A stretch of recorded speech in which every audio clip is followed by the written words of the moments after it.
Hey guys, Speedboat Maniac 410 here. So look, today's it's a Sunday.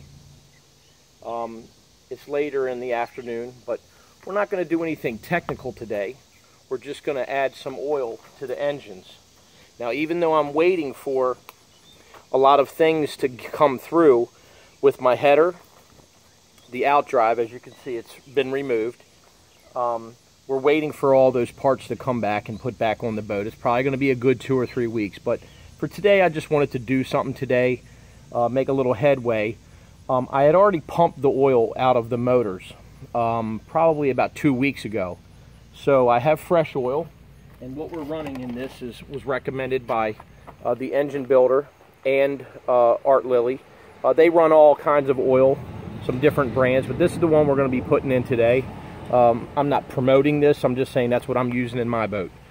So again, these are 800 horsepower motors. They have a lot of horsepower, a lot of friction going on, so we need a good oil. So I'm running 1550 weight, fully synthetic. It's not a synthetic blend, it's strictly synthetic, all synthetic.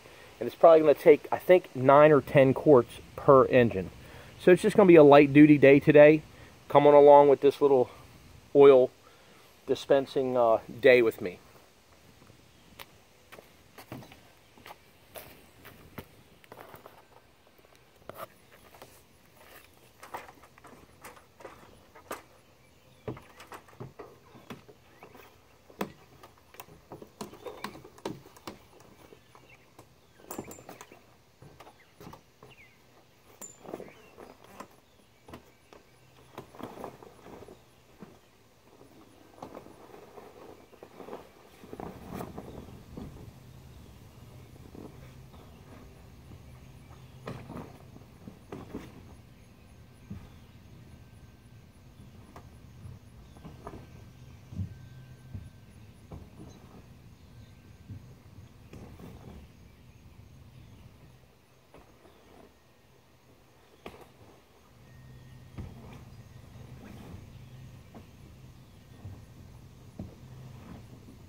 Turning the battery switches on.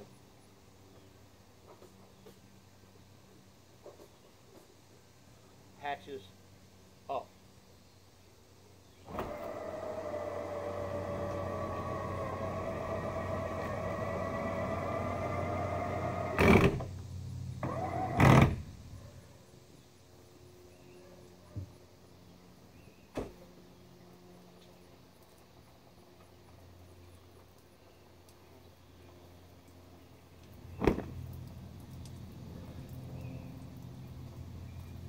Little protection on the back seat.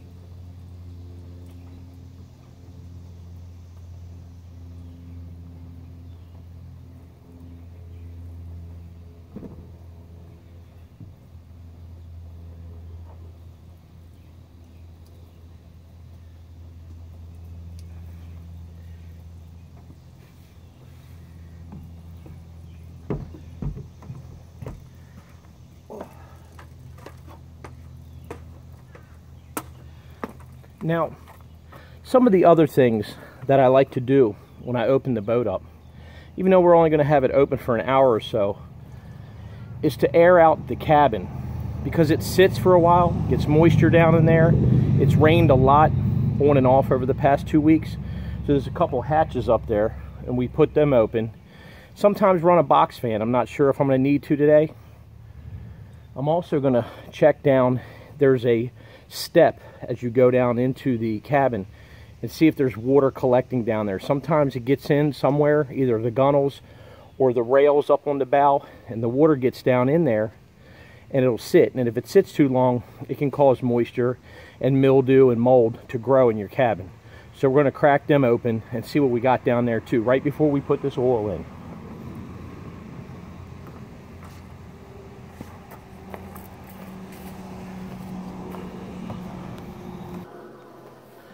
So let's head on down there and see.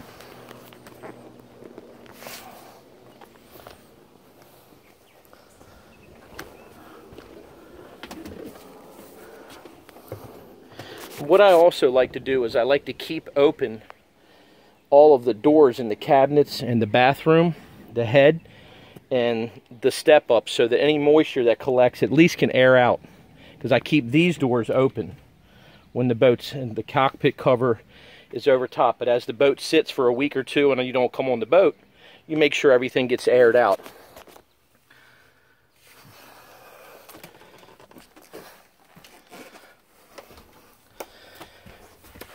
This is probably your first time down in the cabin of Speedboat Maniac 410's boat. So it's an older boat. You know, you can see you got an older TV, a VCR, but you know, all of the doors and everything work. The cabinetry over here, it kind of resembles something out of the 1970s. It's black, it's got the clear plexiglass little rimmings on it and things like that. Need to do some work down in the cabin, but I like it, it's okay. For the most part, like all the lights work under here and different things like that. Maybe I'll turn them on for you and let you take a look. But for the most part, it's not wet down here. I was concerned about this area here.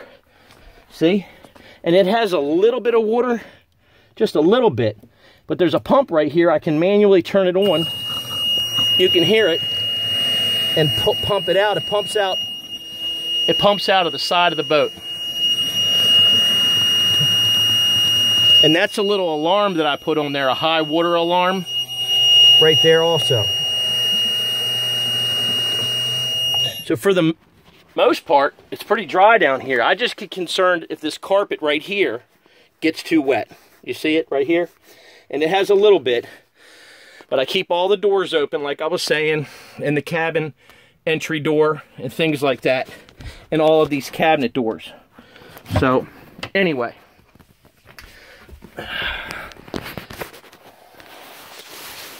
going to open up these good old-fashioned twist knobs, the blue Bakelite black knobs that they make. Turn them open. Lefty-loosey, righty-tighty. And get some ventilation in here. Look at a beautiful blue sky today. Same thing. We go up here to the forward one. Like so. Right there. Crack them open. Up in the V-berth. This is up in the V-berth. It's a good, I don't know, 8 feet long, 7.5 feet long. Goes to about 16 inches wide up front. Just a typical fountain, 42 fountain cabin. You can see up here, we got a nice little mirror, little Hugh Hefner situation going on. They got some tie backs right here for the curtains. I took the curtains down because they need to be replaced. But some nice little pillows, you know, some throw pillows you can put down here, you know, kind of special. I put a new speaker system in. It's not an elaborate speaker system, but it's pretty nice for what we have. And just a basic radio down here. But it does have an aux cable, so I can listen to Pandora or anything on my smartphone. So let's go ahead and put some oil in this boat.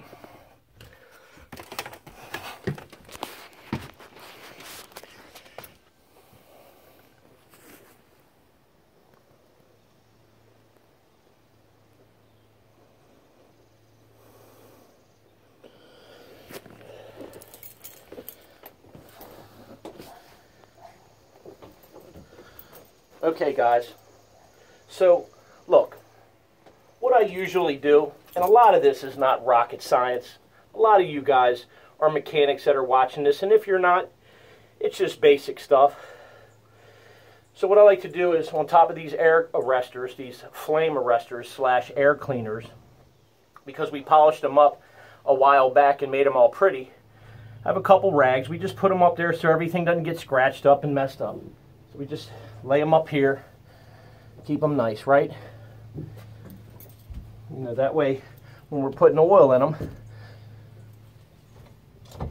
Okay. Now I got a couple different size funnels.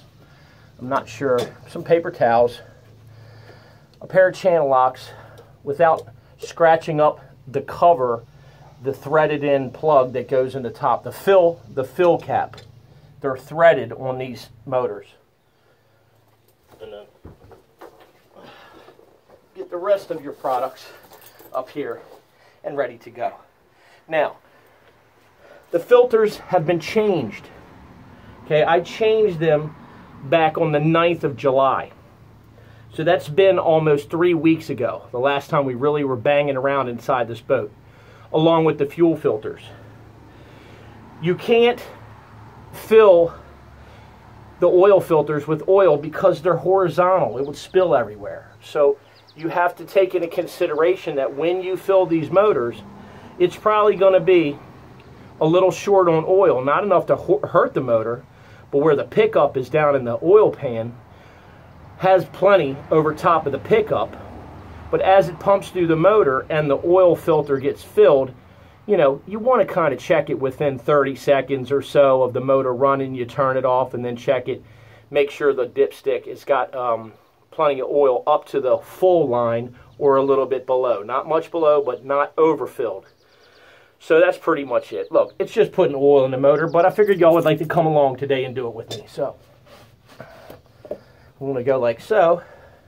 Like I said, you can't really see down here, but I'm just cracking loose with a paper towel over top of the oil fill without scratching it.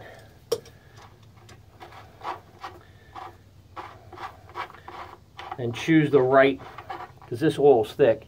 There's the cap and it's threaded. I'm going to set it over here out of the way so it doesn't fall down in the bilge. Right?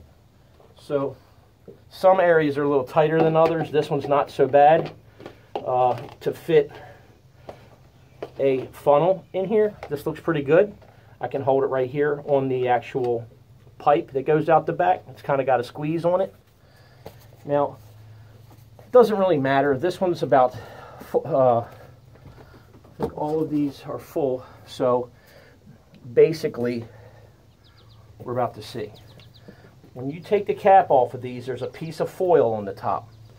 Make sure no foil goes down inside the bottle.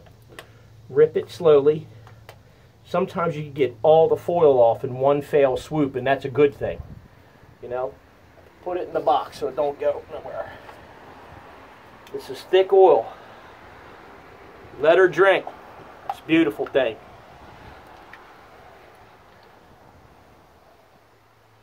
Everything's capped off. There is no drain plug on the bottom of these that's usable. You have to pump the oil out. So nothing's open to the bilge. This oil has a nice little ruby red color to it. Almost looks like transmission fluid if you're not careful, but it is, in fact, 1550 fully synthetic racing oil. Ah, man, that's good stuff there. I like it. And you can let it sit for a while. Oh, the cap got swollen up into the bilge, but it's not that close, far back behind. Set them up on there. Don't let it dance around on you. And boom. I like to struggle sometimes. So that's pretty good. Put your cap on there. Recycle if you recycle. Over there. So I'm going to go ahead with 2 of these. I already know that two of them are going to go in. That means that will be 4 quarts in a gallon, right? So that means it'll take 8 quarts for 2 of these, and then I'll check the dipstick. But I think, if I'm not mistaken, these are every bit of 9 or 10 quart oil pans. In the box. Let her drink.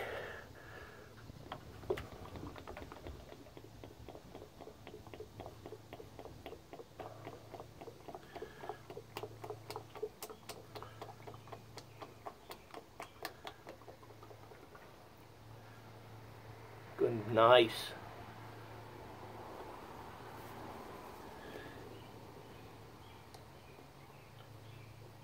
So you get the idea. Again, it's some of these things that we're doing, it's just you guys going on the journey with me. I'm not teaching anything you don't know if you've changed oil and motors before, but this is what we do. So, I'll pull the dipstick. I got a nice clean rag right here. Let this sit. Dipstick's right here without knocking over the bottle if I can help it. See if it's starting to read at all.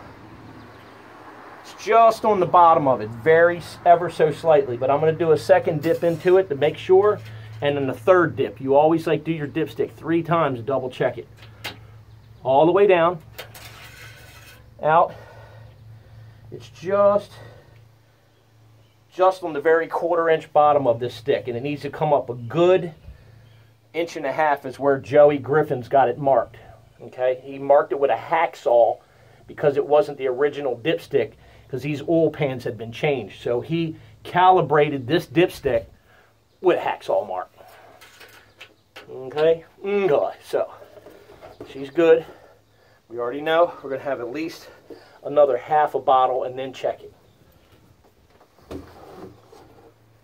I got a feeling it's going to be a 1/2 bottle, 2.5, 10 quarts on each one. Feelings aren't facts. So when I said I got a feeling, that doesn't mean that you go with that. Okay?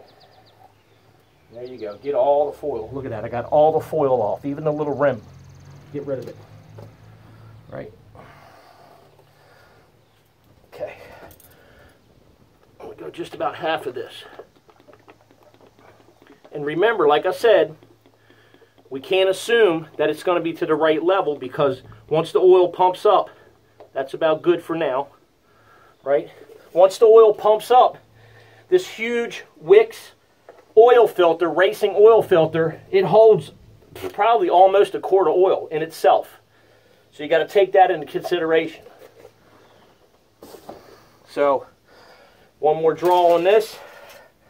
Wipe it off, go back in, clean. You want to make sure you're not getting a false reading. And again, run the engine, which won't be but a few weeks from now. Look at that. So it's basically right on the mark of full. So we'll check it after the engine's running, when we get it all repaired and the headers are back on it and all that. We'll check it again and make sure she's good. So that's pretty much it for today. I'm going to put oil in this one. Ain't no sense in you guys watching me on this one. I appreciate you coming along. But don't forget, if you like what you saw today, subscribe to my channel. And down below, click the thumbs up button, which is the like button. And share the video and comment on the video. And I appreciate you guys watching. I'll see you next time. Speedboat Maniac 410. God bless.